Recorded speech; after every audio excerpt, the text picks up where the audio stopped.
yeroon baadiyyaa irraa gara magaalaa ol dhufu anis waa baay'een na mudatee na rakkisellee.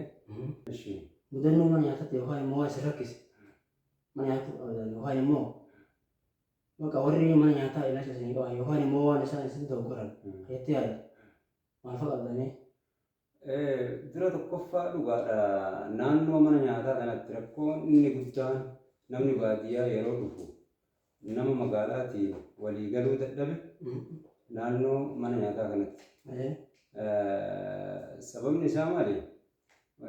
Nyaanni isaan maqaa sitti himanillee nyaata baadiyyaatti argamu kan maqaa isaa gurrattuun dhageenye.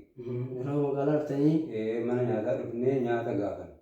Yeroo nu gaafannu walitti hiitee kan nyaata tokkicha sitti himne fuul special fuul spirit daabboo maali maali itti fayyadamu jettee walitti barsitee nutti himti. Yeroo nutti himtu tana bakka namni tokko tokko akka isaan maqaa simee yasan maqaan hin dhaabne maqaan hin dhaabne nyaanni nu keessan jiru namni tokko tokko immoo yeroo nyaata san maqaa tarreechan bakka nyaata kana akkana nyaatu dhi'ee qabu jira. Gariin ammoo kan nyaata maasiin heddummeessitee walitti tarreessitee maqaa dhuftu kana nyaata tokko see ayyee bakka fidi dhi'ee gattaa hojjira. Kan hubatiin osoo walitti baksasaa kana irra deebii salphatee nyaatuma tokkosaa nyaata inni tarreeche kana ayyee fidi jaa maaliif fida jaa maal amma sin gaafanne nyaata jiru natti himne walii galuufaa dadhaban. Ergasii bakka deebi'ee nyaata walii galuu dadhaban sani ergasii duuba yeroo tokko tokko ammas yeroo walii galuu dadhaban nyaata namni biraa achi nyaataa jiru san bakka ergasii bakka kanuma naaf fidi jaa.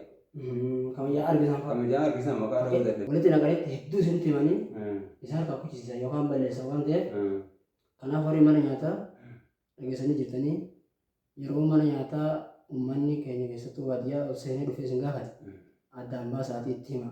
Waan kaanillee itti himaati keessattuu uummata baadiyyaa keenya addaan baasaa kana kana jedhatti himachuu barbaanna. Asirratti malee warri magaalaa komiinitiin isin yeroo baadiyyaa dhuftan nyaata eeggattanii nyaata duuba eeggatuuf bakka akkuma daree baantu nyaata duraan yaadessa yoo kamayettee haa ta'u yeroo bakka iddoo taa'umsaa deemtu teessoo namni nyaata irra kaawusan sana gateessan jedhan mee fakkeenya sila amma teessoo kun amma ka nyaataati mee akkam ta'e jimee mataa keetiif yeroo dhuftu.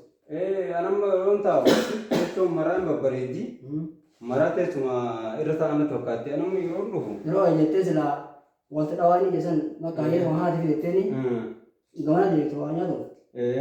Amma teessuma namni irratti nyaatu fa'aarran dhufee yeroo akkatti gattaa'u deemu bi'a anaan jetti.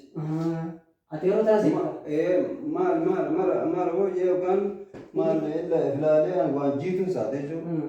Injiitii maal sareen ajjifamee yoo gartee jechuudha. Teessoon injiitu abiyyaa bartee jiru irratti waa nyaatanii malee tun irra taa'anii miinaan jedhan.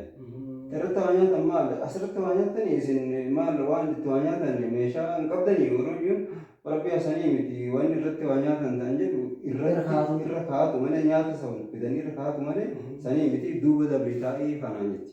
Mudannoo sun mudate. Mudannoo mudate. Bakka achirraan ergasii duuba dabree taa'an teessoo maraa waa manamni irra taa'uun sa'a.